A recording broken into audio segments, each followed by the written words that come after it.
Hello friends, continue with our Paradise Lost. We have completed 191 lines, starting with 192. Thus Satan talking to his nearest mate, and Satan is talking to Beelzebub, who is second in command, with head uplift above the wave.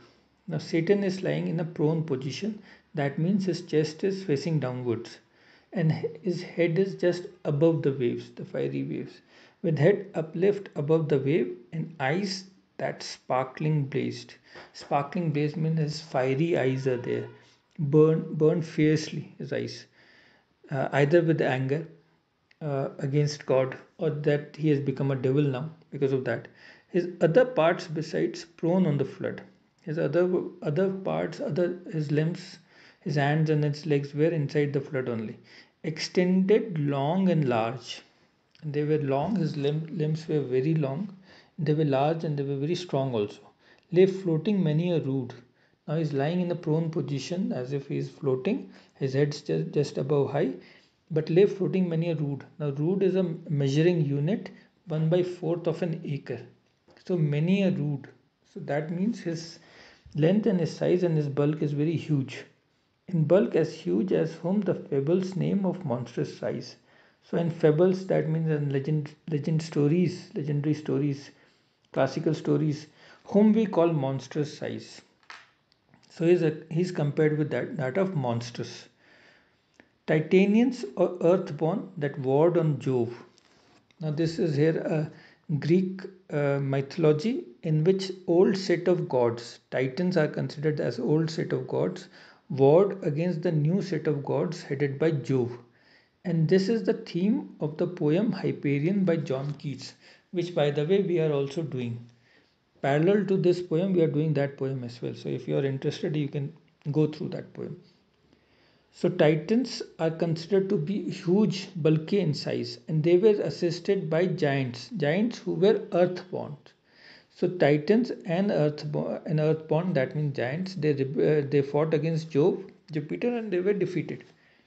As similar as Satan fought against Jove and he was also defeated. So comparison is with the bulky size of Titans with Satan and the loser. Both are loser. Briareus or Typhon, whom the den by ancient Tarsus held. This again is reference to Greek mythology. Typhon is a giant again who lives in a den by ancient Tarsus. Tarsus is a city at present in the location is in Turkey. So there he used to live.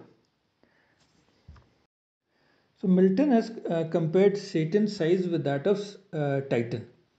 Not only the size has been compared, Titans and the giants, but also the fact that Titans were also the losers and Satan is also the loser. So now comes the epic simile. Paradise Lost being an epic, so simile should also be epic simile. And this is the first simile where Satan's size has been compared to that of Leviathan or the sea beast, whom the den by ancient, sorry, or that sea beast Leviathan, which God of all his work created hugest, that swim the ocean stream. So God has created Leviathan, the sea beast, much, and that creature is much like whale mentioned in the Bible. Leviathan has been mentioned in the Bible. It is the hugest of all creatures. Him happily slumbering on the Norway foam, and Leviathan, which is slumbering or sleeping in the Norwegian Sea, and it is a foamy sea. It is sleeping there. Slumbering means sleeping. Is sleeping. Happily means by chance. The pilot of some small night foundered skiff. Skiff is a light rowing boat. The pilot probably has lost his way, or because it is night, therefore the pilot wants that he should take rest till the night is over and the morning appears. So he sees a island, goes there, anchors his ship there, and take rest for the night, not knowing that this is not an island but this is a sea beast Leviathan.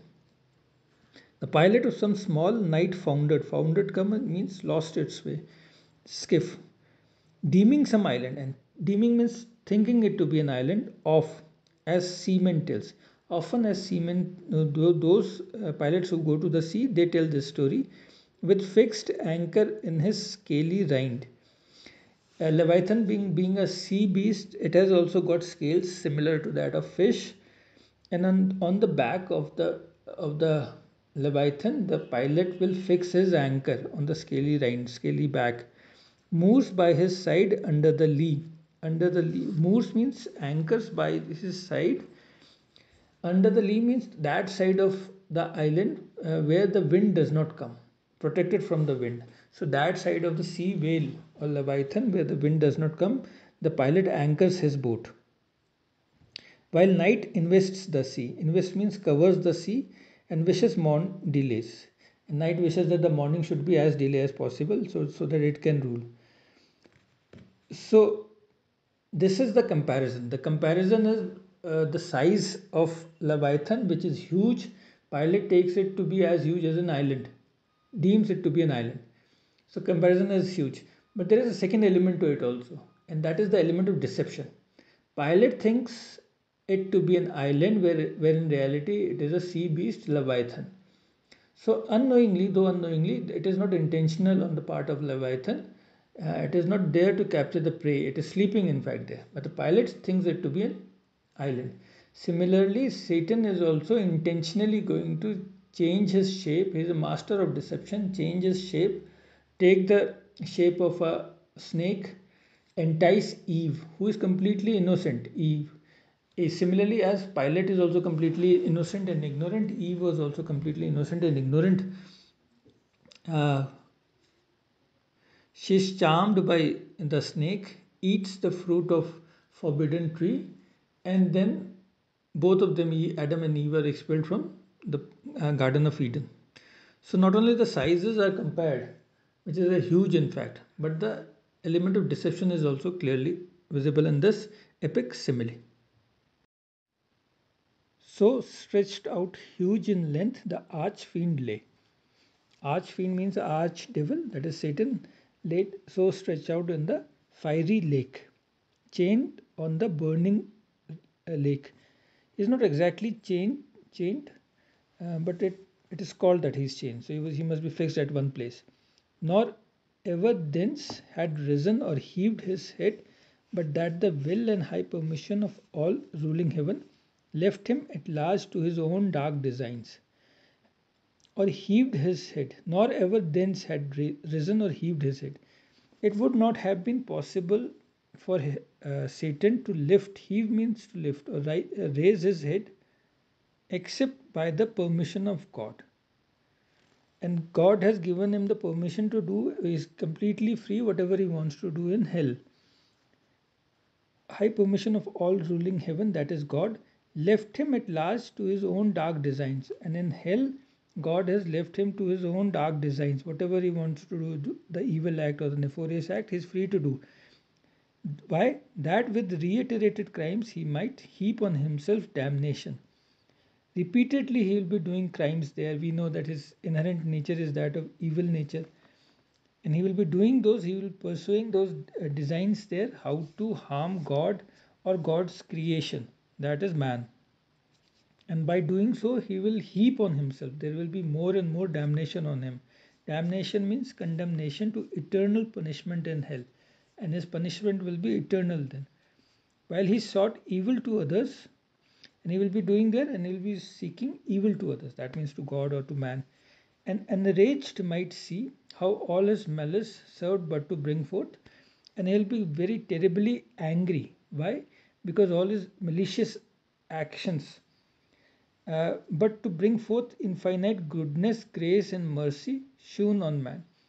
Now, in the book 2, what we are going to see is that all these fallen angels, they are going to have a meeting, and in that meeting they are going to decide that instead of fighting God straight, we are going to seduce, and we are going to do harm to God's best creation, that means man, and that will trouble God a lot. So but however here Milton is saying that whereas the objective of Satan is to do malice or harm to mankind, but God is going to show his infinite goodness, infinite grace. Grace means favor and mercy. God will show to man, despite of the fact that Adam and Eve are going to violate just one restriction that were placed on them, that is not to eat the fruit of forbidden tree. They will be thrown out of the paradise, yet God will show his favor, grace, goodness, and mercy to man. It will be Christ who is going to redeem paradise by suffering pain. Okay, of man by him seduced, but on himself trouble, confusion, wrath, and vengeance poured. But himself, God is going to show all the favor to the man, but whom Satan is going to seduce. But on himself, that means on Satan, there will be trouble three times, or terrible confusion. There will be wrath, the anger of God, and vengeance. Man means revenge and punishment will be there for Satan. So this is the whole crux. What the comment of Milton. We have completed today's video, 220 lines, and we'll be carrying in the next video. Thank you.